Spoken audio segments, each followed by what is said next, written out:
ಅವರೆಲ್ಲರೂ ಚಾಲಕರು. ಪ್ರತಿನಿತ್ಯ ವಾಹನ ಓಡಿಸಿ ಬದುಕಿನ ಬಂಡಿ ಸಾಗಿಸುತ್ತಿದ್ದರು. ಅವರಿಗೆ ಸಾಕಷ್ಟು ಬಾರಿ ಸಂಚಾರ ನಿಯಮ ಪಾಲಿಸುವಂತೆ ಪೊಲೀಸರು ಎಚ್ಚರಿಕೆ ನೀಡಿದರೂ ಕೂಡ ಅವರು ಎಚ್ಚೆತ್ತುಕೊಂಡಿರಲಿಲ್ಲ. ಇದೀಗ ಅಂತಹ ಚಾಲಕರ ಗಾಡಿ ಸೀಸ್ ಮಾಡಿ ಅಂಬಾರಿಗಳ ಅಲಂಕಾರಕ್ಕೆ ಪೊಲೀಸರು ಕತ್ತರಿ ಹಾಕಿದ್ದಾರೆ. ಹಾಗಿದ್ದರೆ ಆ ಚಾಲಕರು ಯಾರು ಅಂತೀರಾ? ಇಲ್ಲಿದೆ ನೋಡಿ. ಆಟೋ ಅಲಂಕಾರಕ್ಕೆ ಬ್ರೇಕ್ ಹಾಕಿದ ಪೊಲೀಸರು. ಆಟೋಗಳಲ್ಲಿದ್ದ ಡಕ್, ಫುಟ್ರೆಸ್ಟ್, ಸೀಟುಗಳ ತೆರವು. ಎಸ್ಪಿ ಸಮ್ಮುಖದಲ್ಲೇ ಫುಟ್ರೆಸ್ಟ್ ತೆರವು. ಹೀಗೆ ಸಾಲಾಗಿ ನಿಂತಿರುವ ಆಟೋಗಳು. ಆಟೋದಲ್ಲಿದ್ದ ಎಕ್ಸ್ಟ್ರಾ ಫಿಟ್ಟಿಂಗ್ ತೆರವು ಮಾಡುತ್ತಿರುವ ಪೊಲೀಸರು. ಆಟೋ ಚಾಲಕರಿಗೆ ಎಚ್ಚರಿಕೆ ನೀಡುತ್ತಿರುವ ಪೊಲೀಸರು. ಈ ದೃಶ್ಯ ಕಂಡು ಬಂದಿದ್ದು ದಾವಣಗೆರೆಯ ಜಿಲ್ಲಾ ಸಶಸ್ತ್ರ ಮೀಸಲು ಪಡೆ ಮೈದಾನದಲ್ಲಿ. ಹೌದು, ಅಪರಾಧ ತಡೆ ಮಾಸಾಚರಣೆ ಪ್ರಯುಕ್ತ ಪೊಲೀಸರು ವಿಶೇಷ ರೈಡ್ ನಡೆಸಿ 150 ಆಟೋಗಳನ್ನು ಸೀಸ್ ಮಾಡಿದ್ದರು.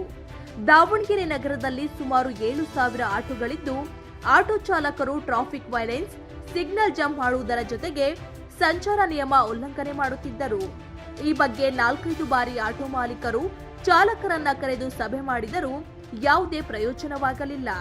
ಅಷ್ಟೇ ಅಲ್ಲದೆ ಆಟೋ ಚಾಲಕರು ಹಣ ಖರ್ಚು ಮಾಡಿ ಫುಟ್ರೆಸ್ಟ್ ಸೇರಿದಂತೆ ವಿವಿಧ ಅಲಂಕಾರಿಕ ಸಾಮಾನುಗಳು, ಡಕ್ಗಳನ್ನ ಆಟೋದಲ್ಲಿ ಅಳವಡಿಸಿದ್ದು, ಅಂಥ ಆಟೋಗಳಿಗೆ ದಾವಣಗೆರೆ ಟ್ರಾಫಿಕ್ ಪೊಲೀಸರು ಬಿಸಿ ಮುಟ್ಟಿಸಿದ್ದಾರೆ. ಅಷ್ಟೇ ಅಲ್ಲದೆ ಆಟೋದಲ್ಲಿ ಅಳವಡಿಸಿದ್ದ ಫುಟ್ರೆಸ್ಟ್, ಕೊಂಬುಗಳ ಸ್ಪೀಕರ್, ವಿವಿಧ ವಸ್ತುಗಳನ್ನ ಪೊಲೀಸರು ತೆರವುಗೊಳಿಸಿದರು. ಅಲ್ಲ, ಆಟೋದವ್ರ ಬಗ್ಗೆ ಸ್ವಲ್ಪ ಸಾರ್ವಜನಿಕರಲ್ಲೂ ಕೂಡ ಹೆಚ್ಚು ಕಂಪ್ಲೇಂಟ್ಸ್ ಬರ್ತಾ ಇತ್ತು ಮತ್ತು ಟ್ರಾಫಿಕ್ ವೈಲೇಷನ್ಸು ಕೂಡ ಜಾಸ್ತಿ ಮಾಡ್ತಾ ಇದ್ದಾರೆ ಅಂತ ಇತ್ತು. ಹಾಗಾಗಿ ಹಿಂದೆ ಕೂಡ ನಾವು ಒಂದು 2-3 ಸಲ ಮೀಟಿಂಗನ್ನು ಕರೆದಿದ್ದೇವೆ. ಈಗ ಮೊನ್ನೆ DC ಅವರ ಅಧ್ಯಕ್ಷತೆಯಲ್ಲಿ ಮೀಟಿಂಗ್ ಮಾಡಿದಾಗ ಕೂಡ ಆಟೋ ಸ್ಟ್ಯಾಂಡ್ಗಳನ್ನ ಗುರುತಿಸೋದಾಗಲಿ ಮತ್ತು ಅವರು ಬೇರೆ ಪ್ರಾಬ್ಲಮ್ಸ್ DL, FC ಎಲ್ಲಾದರೂ ರಿಲೇಟೆಡು ಹೇಳಿದ್ವಿ. ಅದು ಎಲ್ಲ ಒಂದು ನೋಡಲ್ ಆಫೀಸರ್ ಆಗಿ ಫೆಸಿಲಿಟೇಟ್ ಮಾಡಿಕೊಡ್ಲಿಕ್ಕೆ ಕೂಡ ಹೇಳಿದ್ದಾರೆ. ಅದಲ್ಲದೆ ಇನ್ನೊಂದು ಮೇಜರ್ ಕಂಪ್ಲೇಂಟ್ಸ್ ಏನಿತ್ತು ಅಂತ ಹೇಳಿದರೆ, ಸೀಟನ್ನ ಎಕ್ಸ್ಟ್ರಾ ಫಿಟ್ಟಿಂಗ್ ಮಾಡಿಕೊಂಡು ಹೊಡಿತಾರೆ ಅಂತ. That was the main complaint. ಮತ್ತು ಕೆಲವರು ಸಿಗ್ನಲ್ ಜಂಪ್ಸ್, ತುಂಬ ಸಿಗ್ನಲ್ಸಿಗೆ ಬೆಲೆ ಕೊಡೋಲ್ಲ, ತುಂಬ ಹೆಂಗೆ ಬೇಕಂಗೆ ಹೊಡ್ಕೊಂಡು ಹೋಗ್ತಾ ಇರ್ತಾರೆ.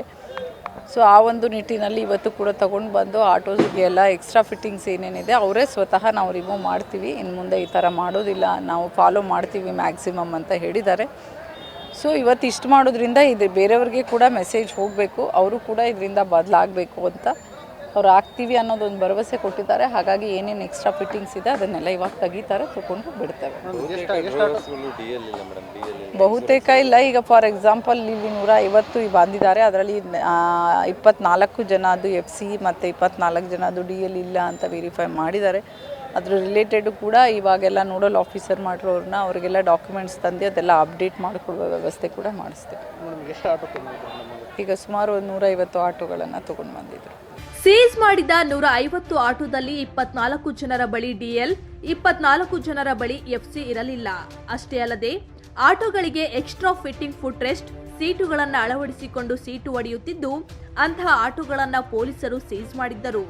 ಈ ಬಗ್ಗೆ ಸಾಕಷ್ಟು ಬಾರಿ ಎಚ್ಚರಿಕೆ ಕೊಟ್ಟಿದ್ದರೂ ಅವುಗಳನ್ನು ತೆರವು ಮಾಡದ ಹಿನ್ನೆಲೆಯಲ್ಲಿ ವಿಶೇಷ ಡ್ರೈವ್ ಮಾಡಿ ಆಟೋ ಸೀಸ್ ಮಾಡಿದ್ದು, SP ಉಮಾಪ್ರಶಾಂತ್ ಸಮ್ಮುಖದಲ್ಲಿ ಆಟೋಗಳ ಅಲಂಕಾರ ಹಾಗೂ ಕಬ್ಬಿಣದ ರಾಡುಗಳನ್ನು ಕಟ್ ಮಾಡಿಸಲಾಯಿತು. ಇದು ಉಳಿದ ಎಲ್ಲ ಆಟೋ ಮಾಲೀಕರು, ಚಾಲಕರಿಗೆ ಎಚ್ಚರಿಕೆ ಗಂಟೆ ಎನ್ನುತ್ತಾರೆ SP. ಅವರೇ ಹೇಳಿದ್ದಾರೆ, ಹೌದು ನೀವು ನಮಗೆ 3-4 ಬಾರಿ ಹೇಳಿದ್ದೀರಾ, ಎಚ್ಚರಿಕೆ ಕೊಟ್ಟಿದ್ದೀರಾ, ನಾವು ಮಾಡ್ತಾ ಇರೋದು ತಪ್ಪಿದೆ. ಬಟ್ ನಮ್ಮಲ್ಲೇ ಕೋಆರ್ಡಿನೇಷನ್ಸ್ ಇಲ್ಲ, ಪ್ರಾಬ್ಲಮ್ ಅದು ಇಶ್ಯೂಸ್ ಆಗಿರೋದು. ಮತ್ತು ಕೆಲವೊಂದೊಂದು ಆಟೋ ನಿಲ್ದಾಣದ ಬಗ್ಗೆ ಹೇಳಿದ್ದಾರೆ, ಅದನ್ನು ಕೂಡ ಕೇಳಿದ್ದೀವಿ.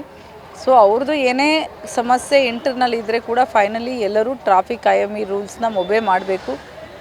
ಅವರು ಹೋಗ್ಬೇಕಾದ್ರೆ ಅವ್ರ ಜೊತೆ ಬೇರೆ ಸಹ ಪ್ರಯಾಣಿಕರು ಕರ್ಕೊಂಡು ಹೋಗ್ತಾ ಇರ್ತಾರೆ, ಬೇರೆಯವರು ರೋಡಲ್ಲಿ ಚಡಿಸ್ತಾ ಇರ್ತಾರೆ. ಇವರು ಮಾಡೋ ತಪ್ಪಿನಿಂದ ಬೇರೆಯವ್ರಿಗೆ ತೊಂದರೆ ಆಗಬಾರ್ದು. ಅದೆಲ್ಲ ಇವತ್ತು ಹೇಳಿದ್ದೀವಿ. ಅವ್ರಿಗೆ ಕೂಡ ಅರಿವಾಗಿದೆ. ಹಾಗೆ ಅವರೇ ಸ್ವತಃ ರಿವ್ಯೂ ಮಾಡ್ಕೊಳ್ತಾ ಇದ್ದಾರೆ. ಮಾಸ ಇದೆ, ಅಪರಾಧ ತಡೆ ಮಾಸಾಚರಣೆ ಇದೆ, ಡಿಸೆಂಬರು ಪ್ರತಿ ವರ್ಷ ಇರ್ತದೆ. ಅದರ ಅಂಗವಾಗಿ ಕೂಡ ಇದನ್ನು ಮಾಡಬೇಕು ಅಂದ್ಕೊಂಡಿದ್ವಿ. ಎಲ್ಲವನ್ನು ಸೇರಿಸಿ ಇವತ್ತು ಕರೆದು ಅವರಿಗೆ ಬುದ್ಧಿವಾದ ಹೇಳಿ ಅವರೆಲ್ಲ ರಿಮೂವ್ ಮಾಡಿಸಿ ಫೈನ್ಸ್ ಏನಾದರೆ ಇದ್ದರೆ ಮಾಡಿ ಕಳಿಸ್ಕೊಡ್ತೀವಿ. ಮೇಡಮ್, ಇದು ಕೊನೆ ಬುದ್ಧಿವಾದ ಅಥವಾ ಕೊನೆ ಎಚ್ಚರಿಕೆ ಅನ್ಬೋದಾ ಮೇಡಮ್ ಅವರಿಗೆ? ಖಂಡಿತ ಹೇಳ್ಬೋದು. ಇಲ್ಲ, ಈಗ ಅವರಿಗೆ ರಿಮೂವ್ ಮಾಡ್ತಾ ಇದ್ದಾರಲ್ಲ, ರಿಮೂವ್ ಮಾಡಿದ್ಮೇಲೆ ಇನ್ನೇನು ಎಕ್ಸ್ಟ್ರಾ ಫಿಟ್ಟಿಂಗ್ ಪ್ರಶ್ನೆ ಬರಲ್ಲ ವಯಲೇಷನ್ಸ್ದು. ಮತ್ತು ಅವ್ರು ಯಾರ್ಯಾರ್ದಿದೆ ಅವ್ರ ಹೆಸರೆಲ್ಲ ಈಗ ಆಲ್ರೆಡಿ ಕೊಟ್ಟಿದ್ದಾರೆ. ಮೊನ್ನೆ ಮೀಟಿಂಗಲ್ಲಿ ಕೂಡ 1 ಮಂತ್ ಟೈಮ್ ತೊಗೊಂಡಿದ್ದಾರೆ. ಆ ಟೈಮ್ ಫ್ರೇಮ್ನಲ್ಲಿ ನಾವೆಲ್ಲರೂ ಮಾಡ್ತೀವಿ ಅಂತ ಹೇಳಿದ್ದಾರೆ. ಮಾಡ್ತಾರೆ ಖಂಡಿತ. ಹೌದು, ಈಗಾಗಲೇ ಅವ್ರಿಗೇ ಕೂಡ ನಾವು ಎಚ್ಚರಿಕೆ ಮೊನ್ನೆ ಕೊಟ್ಟಿದ್ವಿ. ಬಟ್ ಇವತ್ತು ಡ್ರೈವ್ ಮಾಡೋದ್ರಿಂದ ಅವ್ರಿಗೆ ಮೆಸೇಜ್ ಹೋಗಬೇಕು ಅಂತ, ಹೋಗಿಲ್ಲ ಅಂದರೆ ಅವ್ರದ್ದು ಇದೇ ರೀತಿ ತೊಗೊಂಡು ಬಂದು ಫೋರ್ಸ್ಫುಲಿ ತೆಗಿಸ್ತೀವಿ. ಈಗ ಏನು ಅವರು ಪಾಪ ಆ ಥರ ಮಾಡಿಲ್ಲ. ನಾವು ನಿನ್ನೆ ತೊಗೊಂಡು ಬಂದು ಇವತ್ತು ಇಟ್ಕೊಂಡಿದ್ದೀವಿ. ಇವತ್ತೆಲ್ಲ ಅವರೇ ಸ್ವತಃ ತೆಗಿತಾ ಇದ್ದಾರೆ. ಅವರೇ ಗೊತ್ತಾಗಿದೆ ಅವ್ರಿಗೆ ನಾವು ಮಾಡ್ತಾ ಇರೋದು ತಪ್ಪು. ಇವತ್ತೆಲ್ಲ ನಾಳೆ ತಪ್ಪೇ, ಅದನ್ನು ಸರಿ ಮಾಡ್ಕೊಳ್ಬೇಕು, ನಾವು ಮಾಡ್ಕೊಳ್ತೀವಿ ಅಂತಲೇ ಹೇಳಿದೆ. ಅವರು ಮಾಡ್ತಾರೆ.